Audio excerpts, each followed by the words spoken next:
brought to you by Squarespace. Squarespace is the all-in-one platform to grow your beautiful online presence and run your business, and having a website can change your life. It certainly changed mine. I started my website, TomWard.com, 4 years ago, and that led to me getting a writing gig at Forbes, which led to podcasts and a YouTube channel and so much more. And I looked at all the other platforms out there and I ended up choosing Squarespace because their sites look the best. They have the powerful blogging tools to make your site look amazing. I really like their email marketing campaign manager. I used to use a third party to manage it and it wouldn't sync up properly. It would always drop contacts. But now that Squarespace is running the show, it works great every time. Finally, they give you the detailed data you need to run your site. So head over to squarespace.com for your free trial, and when you're ready to launch, go to squarespace.com/TomWard to receive 10% off your order. Thanks, guys.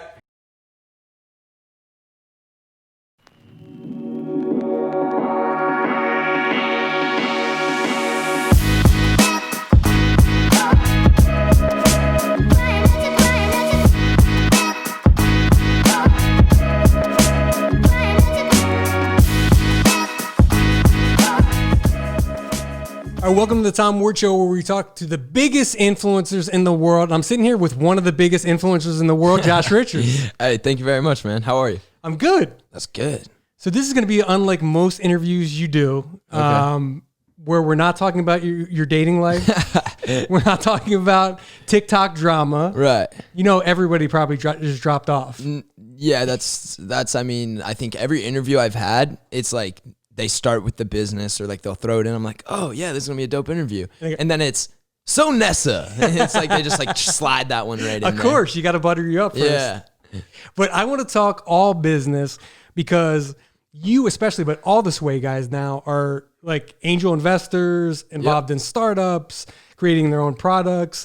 But you were kind of at the forefront of this. And I want to go way, way back to a skinny kid in Ontario, to go way, way back. You've been an entrepreneur from an early age. Yeah, I mean, we talked about it a little bit before we started recording, but I had my first, I guess you could call it business company, side hustle, whatever you want to call it, when I was like 13, 14 years old. I was in 8th grade actually, and I had a hockey shirt company. So I was like, obviously passionate about hockey. I played hockey my whole life. I was like, how can I, monetize this or do something fun with it? So me and my one buddy, we had Berserk Hockey, and we were doing like different slogans. We were doing different logos, all that, selling to the teams like locally. That was one thing. And then lacrosse, another sport I loved. I was stringing the sticks, dyeing the mesh, coating the mesh so it was waterproof. Like, what? Yeah, doing all that. Okay. Yeah. And then you become a social media star, and you're old school. You're going back to Musical.ly days. Yeah. And how did you bring your business, your entrepreneurship into that? Did it just start when you switched over to TikTok and got bigger? It actually started pretty early on in my career. Like, I always thought of it as a business and a company. I was doing my like TikToks or Musical.lys at the time, and I was doing it just like for fun, kind of like growing an account because I was interested in social media always. I had run like 3 different sports highlights account, like TV accounts that would just like blow up, almost like meme pages, right? And just get like tens of thousands of followers on when I was like 14. So I was always interested in social media. When you were 14, you were blowing up like that? Yeah, I was just like no one knew it was me. I was just making these like sports fan accounts or edit accounts. Like I was doing a lot of video editing back in the day. So I like just loved social media, and I knew there was something special about it. So that's why I started doing Musical.ly. Got made fun of a ton in high school, and I was like used to being this more like kind of on the popular side kid. Like I played sports, so it was like, fuck. Can I cuss on this or no? Yeah, as much as you want, man. Okay. So I was like, fuck Musical.ly. Like, I'm not doing this anymore. I'm getting made fun of. And then a fan actually Snapchatted me because I had like added them back for some game we did on a live stream. And they were like, those gifts I sent you like turn into money? And I was like, what? What gifts? And then I went on my live stream app and I realized like they were actually donating when these things were popping up on the stream. And I was like, yeah, you can make money off this? Like, what the hell?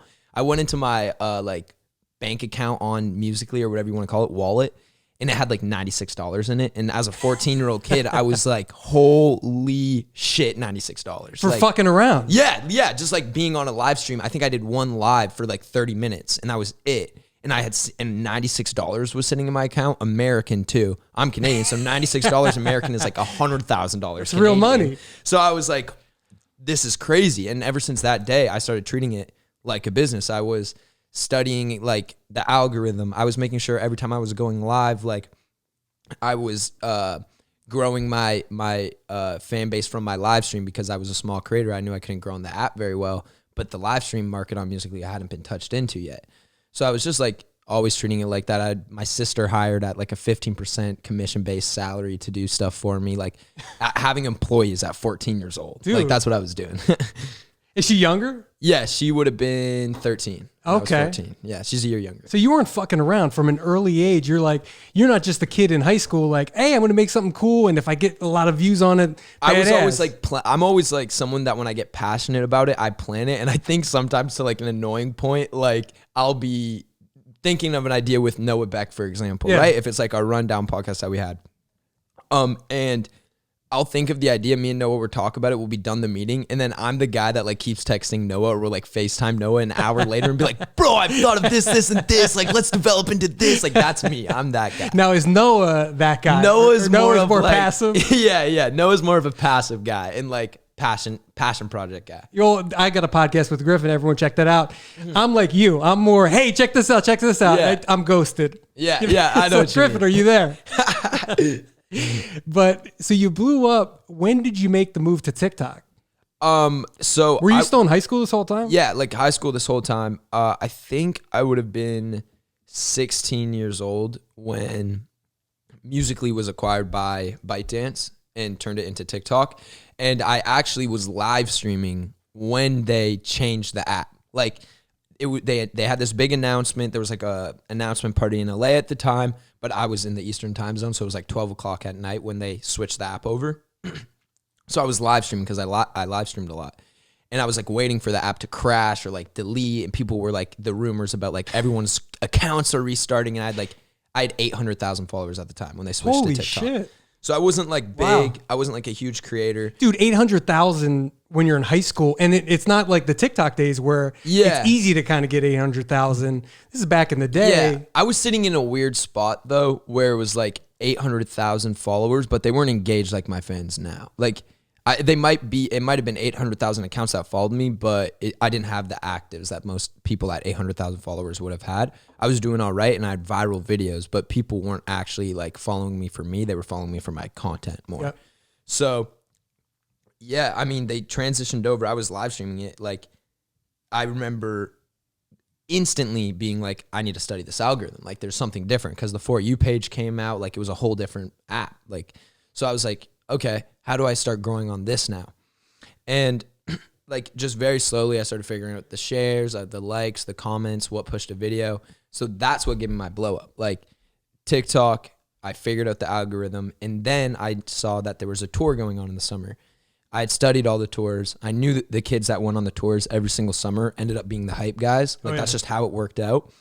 And I knew that Lights Out tour and Boys of Summer tour was going to be this huge event. So I fired my manager at the time because he wasn't letting me do what I wanted, wasn't letting me go on the tours. And I was like sick of him. So I was like, get out of my face, leave. And then I started doing what I wanted, and I pivoted my career from a really clean image, like goody. You know Brent Rivera?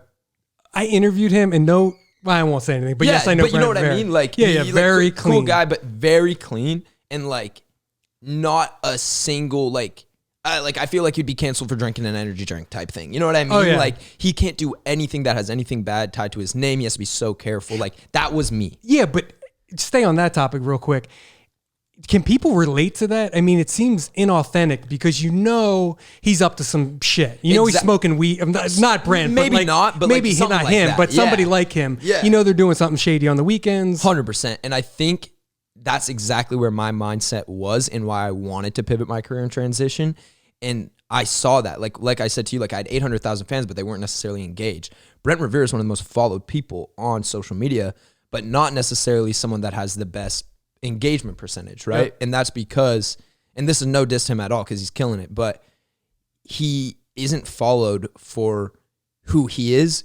He's followed for the content he makes, right? So little kids, like they're following him to get a little entertainment or laugh, but they're not like, I love who Brent Rivera is, right? Like the people that follow Sway is like, I love who Sway is and what they represent. It's not because of our content necessarily, because we are so like blunt and out there. You either got to hate us or love us. Yeah. Like we leave you that option. You know what I mean? But the other way to go is you look at a David Dobrik who's doing it successful. No one knows who the fuck David Dobrik's dating. No one knows what's really going on in his life. Not like with you guys. Yeah. So there is so you can be kind of successful. You can middle doing ground that way. it 100%. Yeah. And I would say Brent Revere is 100% successful as well. Oh yeah. It's a different way of doing it. It's Yep. just how you want to do it. And I saw that the way of, kind of not showing who I am, putting up a character online, it wasn't for me, wasn't making me happy at all. I was hating social media, which was something that I loved. And then as well, like I wanted that engagement. I didn't care so much about having so many followers. Like I wanted a fan base that I fucked with. Like I wanted to be like homies with the people that follow me and like them comment funny jokes about me or roast me back, or like I wanted a cool community. So I knew I needed to do that on these tours and like completely switch my image. So I pivoted, went from like a Brent Rivera to like a Josh Richards, like to what I am now. Like I started posting more of like that shirtless content and transition videos instead of like nice gains, by the way. I see you, bulking up a little bit. Thank you. Yeah, I've been hitting the gym, but no, yeah. I mean, pivoting is important to just realize and I did it at the right time, and that helped me with my blow up. And that was this past summer. And that's insane. That's a year ago. Yeah. Year and a half ago. No, the last year and a half has been the craziest year and a half of my life. And I feel like I've mentally aged like 7 years. Like not in a bad way where it's like, I'm so stressed I've aged so much. It's just like, I was a pretty like young minded kid. Yeah. Just cause like where I came from, small town, like I wasn't introduced to this city stuff or this life or like the partying of LA, the drugs, like all that. Like I didn't see any of that. I was completely isolated, I guess, from that side of things. So when I came to LA, like it went from like me being a 16-year-old like brain to 21 in a year and a half. I feel like I'm not 21 yet, but I would say like mentally I'm like just have matured in such a crazy way. Don't you think like it happens with like child actors too? Don't you think entertainment, you grow up quicker than the average person? And not only that, it's like you mature and grow up in different ways though, because you're learning completely different lessons than you learn in high school and college. So like someone that finishes college, they'll come out with a bunch of different skills, and those skills someone in entertainment can never make just because they didn't do the college route in the same way back and forth, where like people in college aren't going to have the same like skills someone in the entertainment space had, because you just mature differently. Like it's a complete different style. Like it's crazy. And you're mature. I mean, we'll talk about all the businesses you got going on, but you moved to LA. How quick did you do Talent X? Like how that's much why after? I moved. Oh, you moved to LA just to do that? For Talent X. Yeah. Like I was in, going back and forth from LA to Canada back home for about 4 months before I officially moved. It was from August to like January type thing. And that whole time I was building out Talent X with Michael and a couple other founders. So what made you different? Because, that's only a year ago. There's a lot of TikTok stars in that time. Some aren't even around anymore, but there's a lot of TikTok stars then who were blowing up or who were bigger than you or whatever. Yeah, for sure. But they weren't thinking like this. They're just thinking about their next post and engagement and let me get brand deals. Like they're not thinking about, well, maybe I can create an agency around TikTokers, because there really isn't that. And I mean, I think that's exactly why, like, I'm still in the industry and I'm doing big things. Like, we've approached social media and like how we brand ourselves, how we actually monetize social media different than anyone's done it before. What do you mean? Just like brand deals, like for example, that's the #1 revenue stream for every single social media influencer out there, like no doubt. Same with AdSense on YouTube. We have taken the risk where we're completely eliminating that from our like income. We don't get brand deals anymore because of our image, but that gives us the engaged fans. And then also YouTube demonetizes all our videos because we want to make quality content where we can put, real cool montages in there with certain songs that people like, and we like that we know our fans are going to appreciate and engage with. So like we're doing that, and that eliminates the brands, that eliminates AdSense. So we have to have a whole different theory in our business and how we make money. So we're doing things that are more long-term, like what we're about to like hop into here, all these businesses that I'm co-founding. So we'll start with Talent X, right? So Actually, before we even get to Talent X, how the hell are you guys making money then if it's not brand deals and AdSense? Like, where's it coming from? So for me, I saw live streaming as the opportunity, right? Like I was just really dedicated to live streaming, and I was making sure that I was maximizing how much I can make every day off there. And then, I'm talking about now. Now?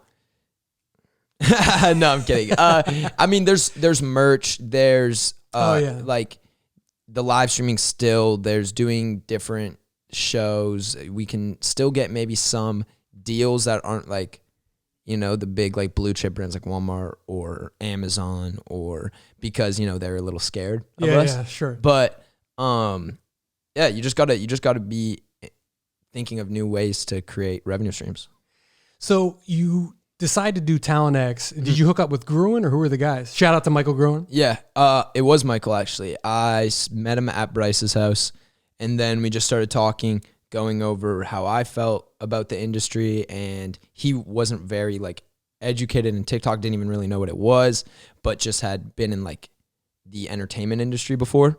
So he was listening to me and how I kind of thought about my brand and actually my social media account, and was thinking more of it in an entrepreneurial sense than just like some kid trying to make a quick buck. You know what I mean? And that intrigued him. And then we just kept the conversation alive, and Talent X was born along with Sway. So I'm interested in the financial too. So when you found Talent X, is it Josh Richards writing a check and getting into it? Or is it like Josh Richards is going to be a part of it, and because of his following, he can get the creators and that kind of thing? That was not a check. Like I just started doing the investing and angel investing probably within these last like 3.5 months. But that was my first ever co-founding a company, getting equity, building it from the ground up, doing the actual hard work. Like I wasn't just sitting off my following at that point, which, you know, like when you build up your platform or build up what you're really good at and you're the best at it, you can get some benefits from that, like where you can just sit on your legacy. Sure. But at that point, I couldn't do that. So like I was putting in hours and hours, like, or at least hours a day, like just for Talent X. So if that's like recruiting every single talent that we recruited along with Michael, if that's just thinking of new ways to make Sway grow or go viral, or the next big marketing campaign, or the next business, or the next virality effect, like building out Talent X was a huge part of my life for when I first came to Sway. So how long's Talent X been around now? Since Sway, I guess, started, which was around January 5th. Dude, that's so insane. Yeah. Are you kidding me? Absolutely crazy. Who's your roster now? Just hit us with the greatest hits. Who do you guys got besides the Sway guys? I mean, obviously the Sway guys are the greatest roster. No question about it. But there's so many people, like the New Jersey boys, they kill it. The Mark Anastasio and his group out there, they're awesome. Like there's so many people that we've been able to work with and like have a part of this team that has been amazing. And there's been people too that like have come to Talent X and they've been able to build their careers, and we've been able to set them up with things. And then, you know, Talent X isn't like the best move for them anymore. And we realize that, and we're like, all right, where do you want to go? Like we are creator first. We are forward thinking. And that's what I love. We're not the people that are trying to trap you or lock you or like fuck you over, because everyone that is involved in this company had that happen to them. So that's the whole story and like journey for me, is helping out the people. So there's no one in social media ever again that had to go through what I went through. Did you have like examples, or was there a blueprint? Like I think of kind of Jake Paul doing it and talking about shitty long-term deals, you know? Yeah. But he was one of the first with a kind of a content house that I saw, and 100%. kind of owning a piece of all the creators there. Yeah. Did you like learn from that, or were you aware of that? Or I mean, of course I knew who Jake Paul was. Sure. Like I watched social media. I told you I was very intrigued by social media like since I was young. And so I did know about Jake Paul. I did know about Team 10. I knew about like the FaZe house. I knew about all that stuff. I was thinking of the FaZe too. And then I just saw that there was nothing like that in a few years. Like social media had all these trends and they were so big, and then they all died. Like YouTube was pretty dead, I would say, when we started Sway. Like not saying Sway blew up YouTube again, it didn't, but like there wasn't this like intrigue in social media like there used to be. There was houses before, like YouTube was this big thing, it was viral. YouTube videos were getting 10 million views. Like TikTok came in and just stole that audience. Yep. And then people were just focusing on that. So like the diss track, for example, we brought back diss tracks into like this YouTube era, and people started doing them left and right again. But like diss tracks were an old thing. Like that was 2017 YouTube. Yep. No one had done one since. And then like Bryce and I put one out, and then you notice like, oh, since then there's been like probably 7 big diss tracks in YouTube. I just interviewed. You know what I mean? I interviewed Larray 2 weeks ago, and Larray killed it on that shit. Killed it, man. Like killed it. I was in the music video. He ran it amazing. Like he did awesome. He was so nice about how he did it. Like production was on point. Yeah, love that guy. Amazing. And that's just like kind of goes to what I'm saying. Like more people were doing the diss tracks, right? They saw it worked. Like I think that Still Softish got 20 million streams alone on Spotify. Holy shit. Like it's still getting, I went to the Spotify count the other day just like for fun. It's still getting 500,000 monthly listeners on that song. And it's like, why are y'all listening to that still? It doesn't have any like relevancy anymore. Wow. But people are still going. So yeah, it's just like. And you even created merch. I actually grew and sent me some. Yeah. My wife wears the King. Still Softish. Still Softish. Yeah. No, yeah. I mean, and that's how we monetize things. Like going back to like, how do we find ways to make money? It's just those different, interesting, out of the box thoughts that really bring us that, revenue. Is TalentX pretty profitable as a company? Yeah. I mean, when you look at, all the influencers it has and the opportunities all the influencers had to build out, it is crazy, but it really relies more on the influencers and how much work they want to put in than it does like the company, because they have the resources. Like you can see that obviously in evidence with what Bryce is doing, I'm doing, Jaden's doing, like all these boys. Look at where we are right now. Exactly. That's what I'm saying. Like obviously the resources are there and none of us would be able to do this, right? So it's really just on the creator. How dedicated are you? Where's your, like mindset at? Do you have work ethic? What are you passionate about? And if the creator can figure that all out and present it to us, they're successful instantly. Is that one of the things when you're looking at creators, like, are they hustlers? Are they willing to work, or they just want to do one video a week and a couple TikToks? Like, for example, I recruited Quentin into Sway. Like, that's just one example. Like, I talked to all the boys to come into Sway, but I remember, like, me personally just finding Quentin on the For You page one day. And it was actually pretty funny how I found him. And he won't care that I say this, but when I first was, like, when me and Nessa were dating way back, we dated for 3 months in secret, right? Like, it wasn't on social media, and that's just because we didn't want to complicate things. Also, like, the clout just makes shit bad. You know what I mean? So anyways, I see this comment on Nessa's post, and we were dating in secret at the time, so no one knew, to give him like the benefit of the doubt. But he commented like this hard eyes on her post, right?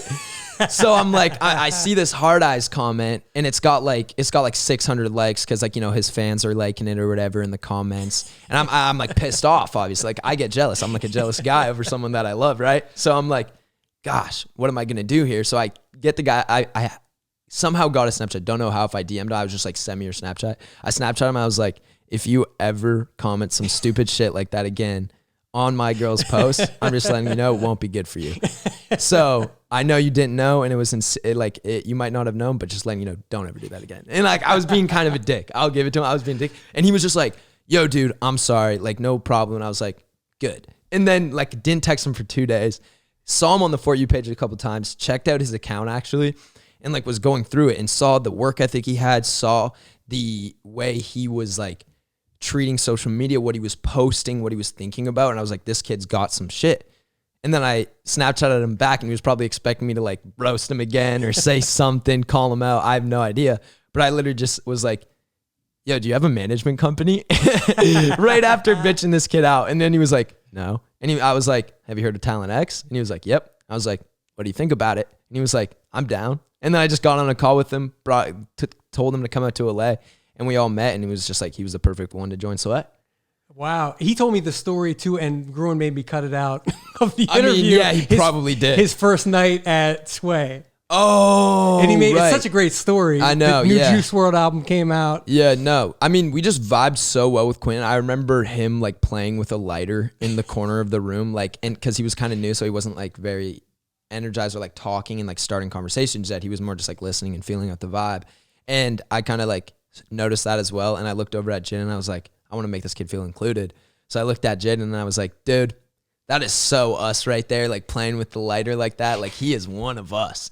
Cause like that's just something I would do. Like I'm ADHD out of this world. Like I'd be sitting there playing with the lighter, holding my hand over it. Like that is what I would do. And he was just doing it. And then like since that day, I saw him do that and we like pointed it out, we were just brothers, all of us. It seems like Talent X, I mean, Sway, I got to know you guys a little bit, and I talk to Gruen all the time. It seems kind of like a family. 100% a family. Like that's what's so crazy. Like the streamies, like just last night, I think announced like Sway is nominated for one of the best content groups or something like Congrats. that. Can we vote for that? Yes, we can actually. So where do we vote. go? Just like anywhere you can vote on Streamies Twitter. You can vote anywhere that's Streamies. Go vote Sway. Obviously Sway way. But it's so crazy to me that we're like even able, like I'm looking at some of the names on the list, like of the different like just collab groups that they put on it. And it's no diss to like their success in social media, but half of them aren't even like friends with each other or like there's like tension between it all. And it's supposed to be like that best friend. Who's the best content collab? Like people don't get that Sway is such a family. And like, it's just funny to me that our group is like compared to them in that way. Like I get it because it's social media, but it's like, we are a family. We're not just like guys trying to make money and followers off each other. Do you talk about smoking weed? Is that okay? Yeah. Oh, okay. Well, when I was doing the podcast with Griffin, I met, what's the other house called? The one off Sunset. I don't think we really have a name for it. Oh, okay. But anyway, yeah, I was just at our house. I was at the other house to meet Griffin, and I come in, and Gruen's like, hey, come in and say hi to the guys. Yeah. And I look, and you guys are all in bed together watching Family Guy smoking weed. I'm like, all right, these guys are for real. Yeah, right. no, we're best friends. Like people don't get that. We do regular shit together. We hang out. Like we don't just get together and it's like, how can I get views off this person? Let me use them as clickbait. Let me get a TikTok with them. Like that's the last thing we think about. Like we want to just hang out with each other. That's dope. Yeah. And unless you're in that kind of inner circle, you don't know, like, behind the scenes shit. Yeah. You don't know. Most people don't know these two creators who are linked hate each other. I know. And all that bullshit. Yeah, it's crazy. It blows my mind, honestly. What's the craziest stuff you've seen an influencer, without naming names, do? Like at a party or like something that just blew you away that you were shocked? I mean, I've seen people at parties like influencers like knock each other out, dude. Like just out of nowhere, like too. Like it'll be I mean, everything you see, if you're a kid going to high school right now, you're a kid going to college right now, every single crazy moment you see in high school, you got to understand like all these social media kids are the exact same as you. Like people hold us to this different standard that we're like better than everyone because we're supposed to be influencers and we're like these perfect people. Your kids. Like, not at all. Yeah. Like I want everyone to know everything that happens in your high school with like partying, with like drink, all that stuff. All that drama still happens in the social media world. Like every single piece. If people show it, if they don't, that happens in the social media world. So it, like fights, that happens. Like, like all the high school drama stuff that people go through in life, it happens and people need to get over it. And it's just amplified. I mean, and then it gets amplified because people take videos because we're social media influencers. So people just make it 10 times worse on us. There's and then footage of everything. Yeah. And then like all these people are commenting, like 10,000 comments you're getting about how no one in the world would do that. And like, you're the one person and you're evil for it. And like, sometimes when I get that stuff, like it might get to me, maybe. Now I just look at that and I literally laugh because I'm like, all 10,000 of you little like fuckers are 100% gonna do that in your life. Yeah. And like, I get holding people accountable. I get people should realize their mistakes and learn from them, but no one's learning anything if it's just canceled. You know what I mean? Over and over. It's getting insane. Yeah. It's not good. Well, so how do you go from Talent X, successful, super successful creator, you got Sway going on, Talent X going on. Why would you try to do any other business? Why would you want the headache of dealing with something else? So how I look at it is like, I have lightning in a bottle right now, right? Like I have this like crazy opportunity. I've somehow made it so that I have millions of people that follow me and they like follow what I say. They do things like for me. Like it's crazy. I'm so blessed, right? With this opportunity. And I only have a few years with it. Like that's just a fact. Most influencers don't realize that. Yeah, they think it's going to go forever. And every influencer always says like, I'm going to be the one to stay in the game forever. And like, you can say that and you can think whatever the hell you want, but whatever makes you sleep at night. But I look at it and I'm like, you know what? Maybe I only have 10 months left. Like, who knows? But maybe we'll never have an interview again, man. Yeah. Like, I just might not have the relevance to get those like you will reads. Always, brother. But that's why I'm building out so many things, because it's like, I can do that now. And I don't know. I can't tell you the future. I can't tell you where I'm going to be. I can't tell you if maybe I get canceled for something stupid, or maybe, you know, like something happens with my family. I need to go back home, or maybe like there's so many, just you never know. Mm-hmm. So, or what ifs. So I'm just hedging my bets, man. I'm using this opportunity that I have to make the most out of it. And I'm going to be a name that's going to get remembered because of that, in entertainment and in venture.